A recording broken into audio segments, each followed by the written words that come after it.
Hello, and welcome to Subtle Historian for Sleep. Hello, and welcome to Subtle Historian for Sleep. Tonight, we are not walking the crowded, noisy streets of Rome. We will not be in the Senate House, listening to the thunder of oration, nor in the Colosseum, amidst the roar of the crowd. Instead, I invite you to find a comfortable position, to settle into your space, and let the sounds of the modern world fade away. Our journey this evening takes us to a place of quiet reverence, a small, circular temple at the very heart of the sprawling Roman Forum. It is a place of immense power, yet one defined not by armies or edicts, but by stillness, by duty, and by a single, eternal flame. We are venturing into the world of the Vestal Virgins, priestesses chosen in childhood bound by a sacred vow of 30 years, who were tasked with the single most vital religious duty in the entire Roman state, ensuring that the fire of Vesta, the hearth goddess of home and family, never ever went out. For as long as the flame burned, Rome would stand. If it were to be extinguished, it was believed the city would fall. It was a life of extraordinary privilege and terrifying pressure. A life lived in the public eye, yet shrouded in isolation. Tonight, we will explore what it was truly like to be a Vestal. We will feel the weight of their sacred garments, understand the rhythm of their ritualized days, and contemplate the profound silence of their gilded cage. So, take a slow, deep breath.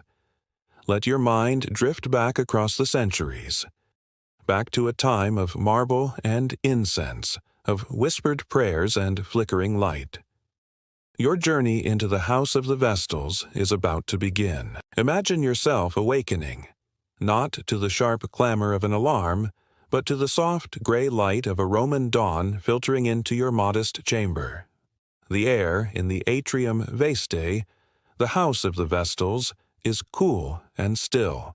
The sounds from the city beyond your walls, the rumble of cartwheels on stone, the calls of merchants, are muted as if coming from another world.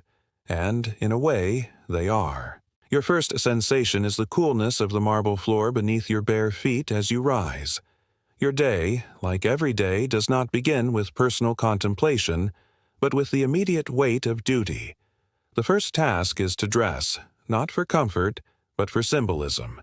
You don your vestments, a uniform of purity recognized by every soul in Rome. First, the simple tunic, and over it, the stola, a long gown of white, rough-spun wool. Feel its texture against your skin. Not soft, not luxurious, but coarse and substantial. It is a constant, physical reminder of your sober purpose. Around your waist, you tie a special knotted rope, the cingulum. Your hair, which is kept long, is then intricately braided into 6 sections, a style reserved only for Vestals and new brides, a strange paradox that defines your existence, forever a bride of the state, yet belonging to no man. Finally, the headdress.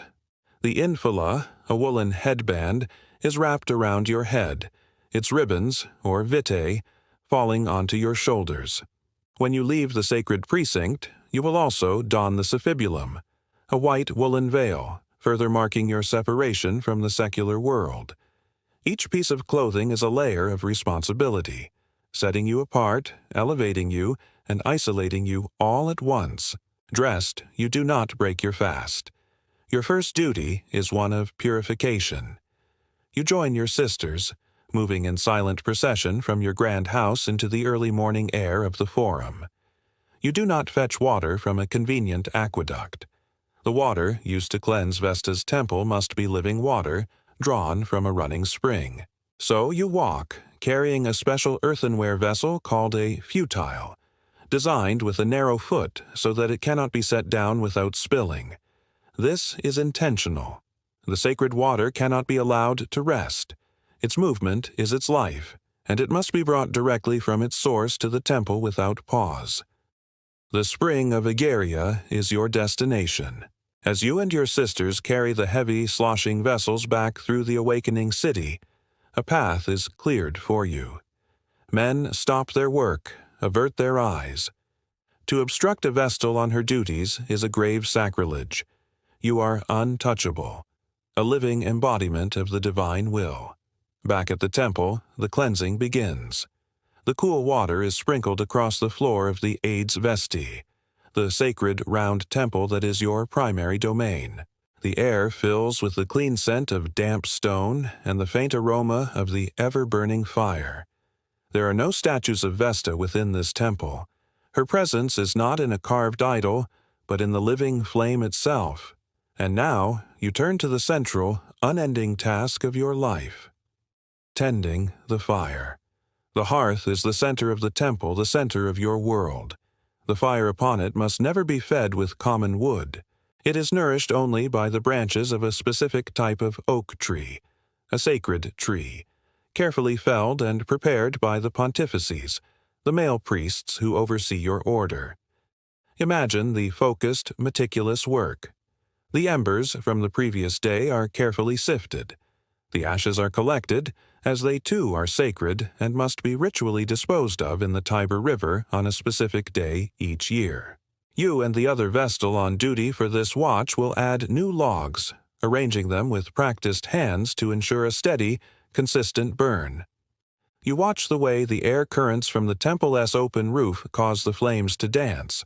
You learn to read the fire's health in its color, its sound, its heat. A sputtering flame could cause a citywide panic. A rising plume of smoke is a sign of health. You are not merely a janitor. You are a diagnostician of Rome's spiritual heart. This duty is performed in shifts, day and night, without fail, for 30 years. The younger novices, like yourself in the beginning, learn from the elder Vestals. The middle decade is spent performing the rituals. The final 10 years are for teaching the next generation. It is a constant, unbroken cycle of service. As the morning progresses, other rituals are performed. One of the most important is the preparation of the mola salsa, or salted flour. It is a mixture of coarse ground emmer wheat, harvested on specific holy days, blended with salt. This is not for you to eat. It is a fundamental ingredient in countless public sacrifices across Rome. You and your sisters grind the grain, mix the salt, and prepare this sacred substance, your hands directly contributing to the religious life of the entire state. Your own meals are simple. While you are afforded a life of material comfort within the atrium, your diet reflects your vows of purity and simplicity: plain bread, olives, vegetables, and perhaps some fish. You do not partake in the lavish, multi-course banquets enjoyed by the Roman elite. Your life is one of abstention, a deliberate contrast to the city's excesses. The afternoon might be spent in the grand house, the Atrium Vestae. It is a magnificent, 3-story building with a long courtyard, or peristyle, lined with pools of water and statues of former chief Vestals, the Vestales Maximae. Here, in this grand space, you feel the profound, isolating silence of your life most acutely. There are no sounds of a husband's return, no laughter of children. The conversations with your sister priestess are quiet, focused on your duties, on sacred texts, on the endless rhythm of your shared existence. You may spend time weaving, reading, or studying the complex rites you are sworn to uphold. You live surrounded by luxury, but it is not your own. You have access to wealth, but you own nothing. You are revered, but you can have no family. Your grand house is both a palace and a prison, its walls separating you from the chaotic, vibrant, and messy life of the city you are sworn to protect. As evening descends, the shadows lengthen across the forum. The city's noise begins to subside.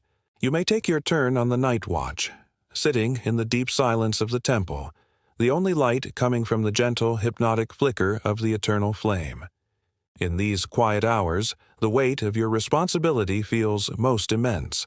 The fate of an empire, you have been taught, rests in your vigilance, in your purity, in the steady burning of this small fire. Your life is an endless, meticulous performance of devotion, and as you watch the flames, you prepare for the dawn, when it will all begin again. The life of a Vestal, which we have just imagined, was a life of meticulous routine and sacred duty. the endless cycle of purification, the constant watchfulness over the flame. It was a rhythm designed to ensure not just the safety of Rome, but the ritual purity of the priestesses themselves. Because for a Vestal, a breach of her vows was not merely a personal failing, it was a cosmic disturbance, a crime against the gods and the state known as incestum. And for this crime, the punishment was as unique as it was terrible. This brings us to a specific moment in history, during the reign of the Emperor Domitian in the late 1st century AD. Domitian was a ruler obsessed with restoring what he saw as the ancient virtues and morals of Rome. He held the title of Pontifex Maximus, the chief priest of the state, and he took its responsibilities with a severe and uncompromising gravity. It was under his watchful and perhaps paranoid eye that the full weight of a Vestal's vow would be tested. Our story focuses on a woman named Cornelia. She was not a young novice learning the rites, she was the Vestalis Maxima, the chief Vestal, a position of immense authority and respect, earned through decades of flawless service. She was the leader of the college, the teacher of the young, a figure who embodied the very ideal of Vesta's purity. And yet, in the year 91 AD, the unthinkable happened. A charge of incestum was leveled against her. She was accused of having broken her 30-year vow of chastity with a Roman knight of the equestrian order, a man named Celer. We cannot know for certain what lay behind the accusation. The historian Pliny the Younger, our main source for this event, suggests that Domitian pursued the case with a cruel and self-righteous fury. Perhaps the emperor truly believed Cornelia was guilty, and that her impurity was the cause of recent military misfortunes, a stain upon the state that had to be cleansed. Or perhaps it was a calculated political act, a way for a deeply unpopular emperor to demonstrate his piety and power, to make a terrifying example of a high-profile figure, and to distract the public from his other troubles. The truth remains buried with those involved. The trial, when it came, was not a matter for the normal courts of Rome. It was a religious tribunal, presided over by the College of Pontiffs, with Emperor Domitian himself sitting as judge. Imagine the scene. Not a boisterous public forum, but a solemn, cloistered gathering of the highest priests of the state. Cornelia, a woman who had spent her entire adult life in a position of untouchable reverence, now stood as an accused criminal before her male superiors. She did not, according to the accounts, behave as a guilty person might. She did not weep or beg for mercy. With a stoic dignity befitting her station, she defended her honor and her innocence throughout the proceedings. She had guarded the sacred flame for decades. Now she guarded her own integrity with the same unwavering resolve. But the verdict felt preordained. Domitian, acting as both prosecutor and judge, found her guilty. The sentence for a Vestal convicted of incestum was rooted in a deep and ancient taboo. Because she was consecrated to a goddess, her body was sacred. Her blood could not be shed by the hand of man. A conventional execution was therefore impossible. And so, Roman religious law had devised a unique and horrifying alternative. She was to be buried alive. The designated place for this ritual was a field just inside the city walls, near the Colline Gate, a place that earned the grim name Campus Sceleratus, the evil field. On the day of the sentence, a profound and fearful silence fell over the city. All business ceased. Cornelia was placed in a covered litter, sealed and bound so that her voice could not be heard. She was carried through the forum, past the very temple she had served for so long, in a procession that resembled a funeral in every way, except for the fact that its subject was still breathing. The citizens of Rome watched in silence, a sacred terror gripping the crowds. At the evil field, a small chamber had been dug beneath the earth. It was not a simple grave. Inside, bizarrely, had been placed a small couch, a lighted lamp, and token amounts of bread, water, milk, and oil. These were not provisions for survival. They were a final, symbolic offering. A way for the state to claim it was not directly starving her to death. It was a ritualistic abandonment, leaving her fate technically in the hands of the gods. If she were truly innocent, it was reasoned. The gods might yet save her. When the procession arrived, Cornelia was unbound and led to the ladder that descended into the underground chamber. The priests, their heads veiled, uttered their final, quiet prayers. Pliny tells us of a remarkable, final detail. As she stepped towards the ladder, her robes caught on the step. She paused, not in fear, but to turn and unhook the fabric, preserving her modesty and dignity in her final moments on earth. She then descended into the darkness without a word. The priests and executioners withdrew. The ladder was pulled up. The opening to the chamber was covered, and the earth was piled high above it, sealing her from the world of light and air forever. The silence of the tomb replaced the silence of the temple. Her watch, at last, was over. Her accused partner, the knight Schiller, faced a more conventional, though no less brutal fate.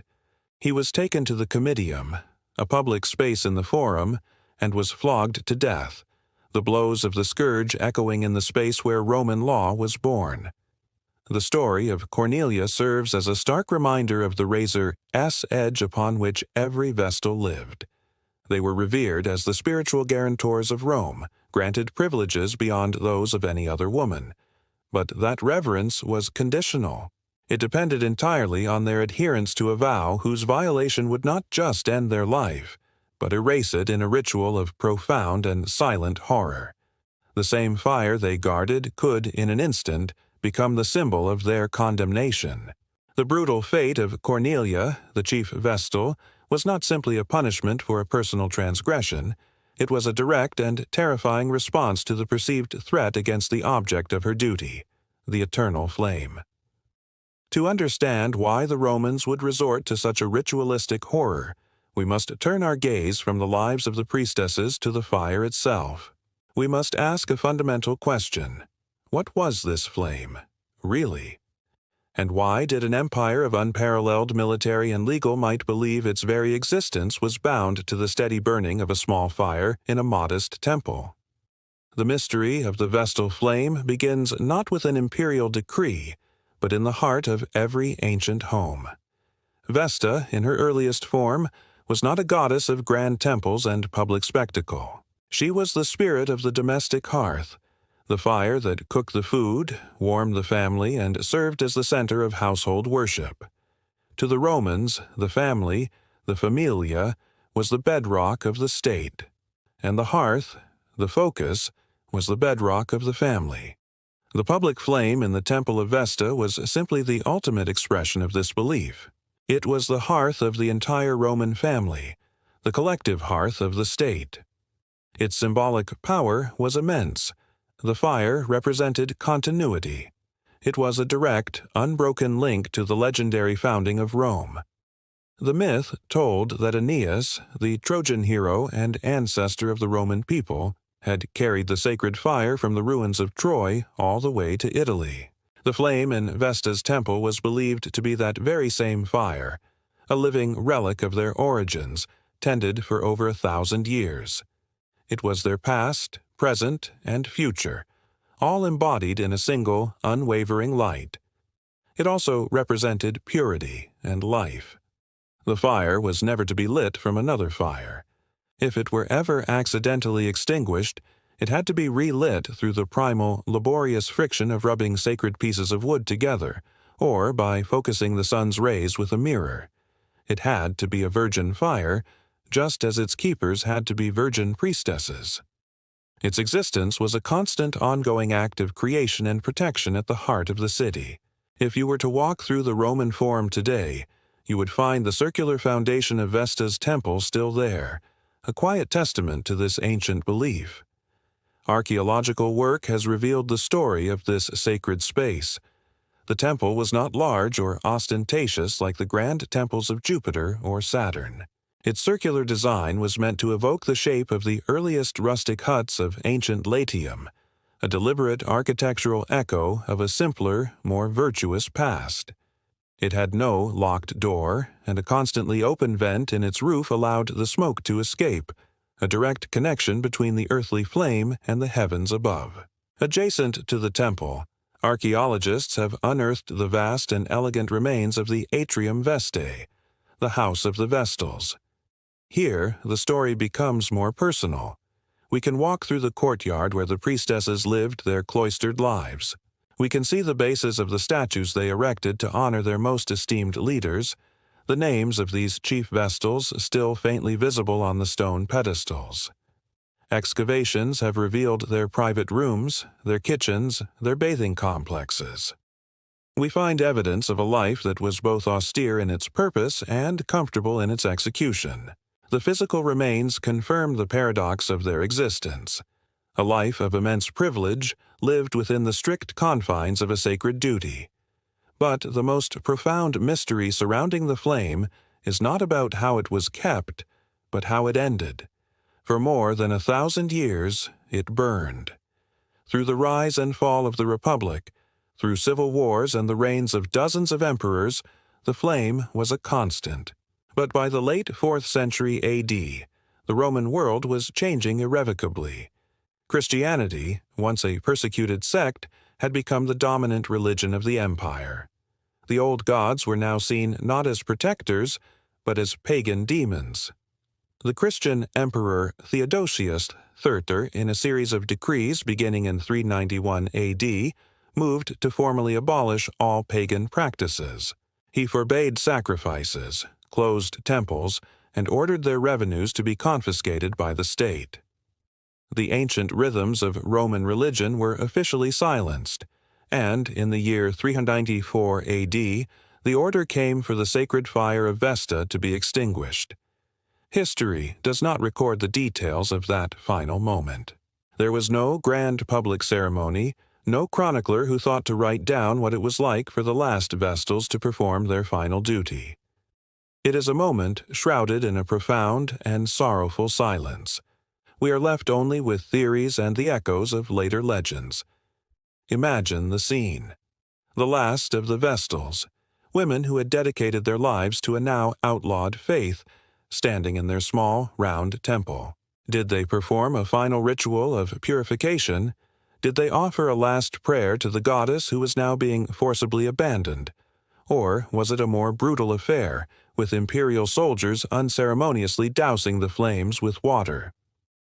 One later historian, Zosimus, writing with a clear anti-Christian bias, paints a dramatic, if perhaps embellished, picture.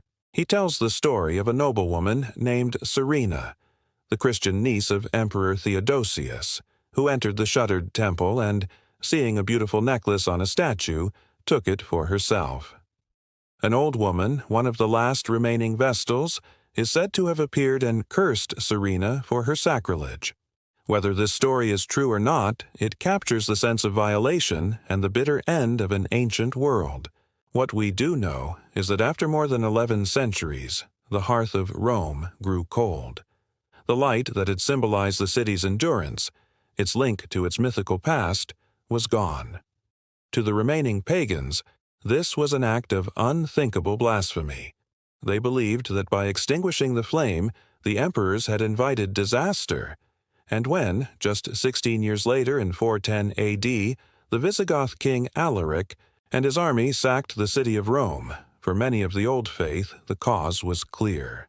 The eternal flame had been extinguished, and as foretold, the city had finally fallen. The constant watch was over, and with it, an entire vision of the world. The world of the Vestal Virgins, with its profound silence and singular focus, was one pole of female power in ancient Rome. It was a power derived from the divine, from ritual purity, and from a life set apart from the ordinary course of human affairs. But on the Palatine Hill, looking down upon the Forum and the small round temple of Vesta, existed another kind of power, wielded by women who lived at the very center of Roman political and social life. To understand the Vestals in their full context, we must now turn to the life of the woman who was, in many ways, their secular counterpart, the Empress.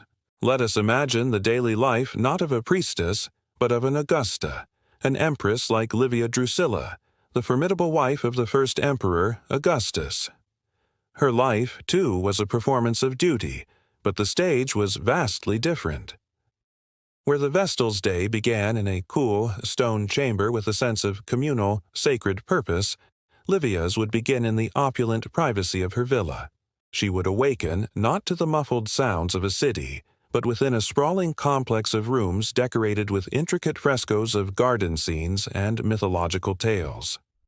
The fabrics of her bedding and clothes were not the coarse wool of piety, but soft linen and, on occasion, precious silk imported at enormous cost from the Far East. Her day was not governed by the needs of a flame, but by the intricate currents of imperial politics. Her morning would be dominated by the salutatio, the morning reception. While the Vestals were carrying sacred water, Livia would be holding court.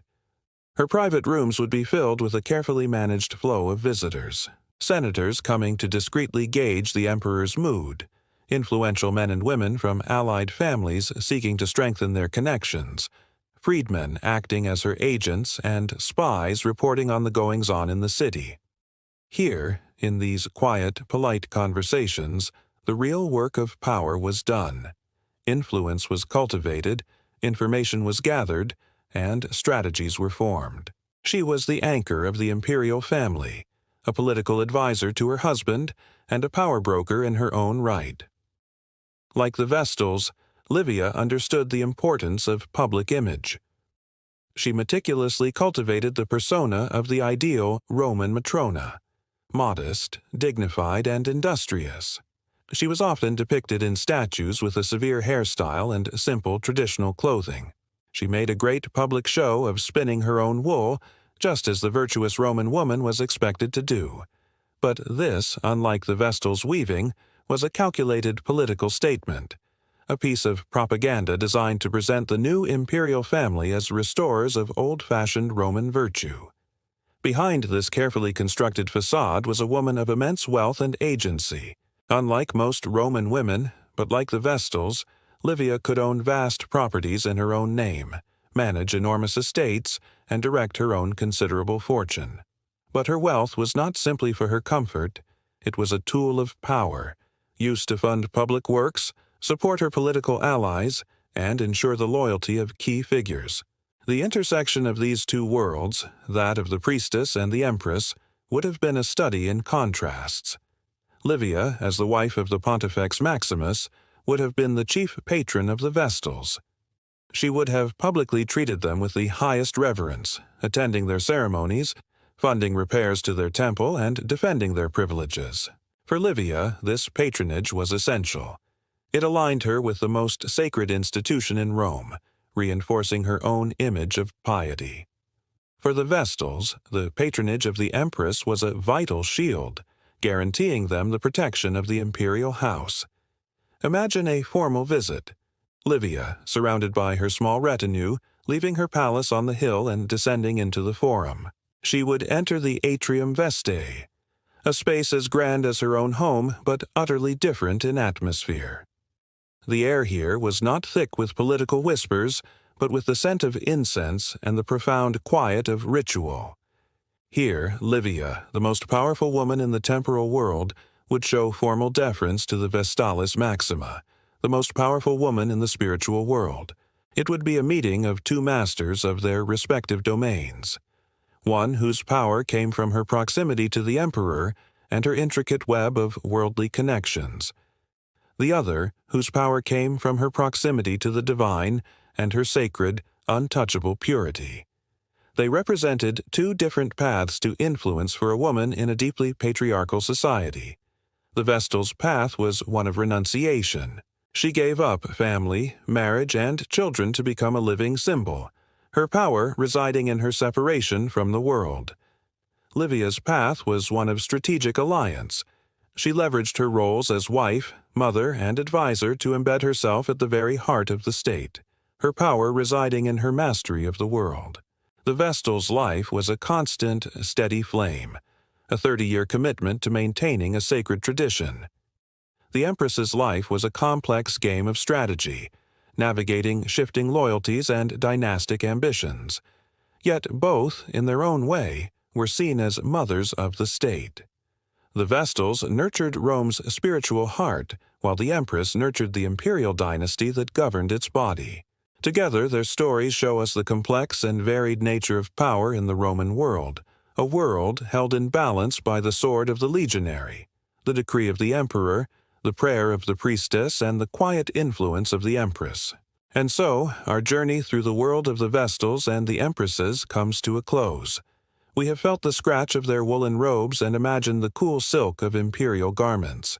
We have stood watch in the silent, flickering light of the sacred temple, and we have listened to the political whispers in the sunlit rooms of the Palatine Hill. We have seen a life of profound, ritualized duty, governed by the fear of a horrifying death, and a life of luxurious, strategic influence, balanced on the knife's edge of court politics. These were the women who, in their starkly different ways, held the spiritual and dynastic fate of Rome in their hands. For over 1,000 years, the Vestals performed their unending task, their lives a testament to the Roman belief in continuity, purity, and the power of tradition. Their story is a quiet one, a story not of conquest or rebellion, but of the immense strength found in stillness and devotion. Now, as you let these stories fade, feel the comfort of your own space, the weight of your own bed. There is no sacred fire that you must tend tonight. No empire's fate rests upon your watchfulness. There is only the gentle rhythm of your own breathing, pulling you deeper into rest. The past, with all its pressures and its wonders, can be released. Let the silence of the temple and the quiet of the palace guide you now toward the peaceful stillness of sleep.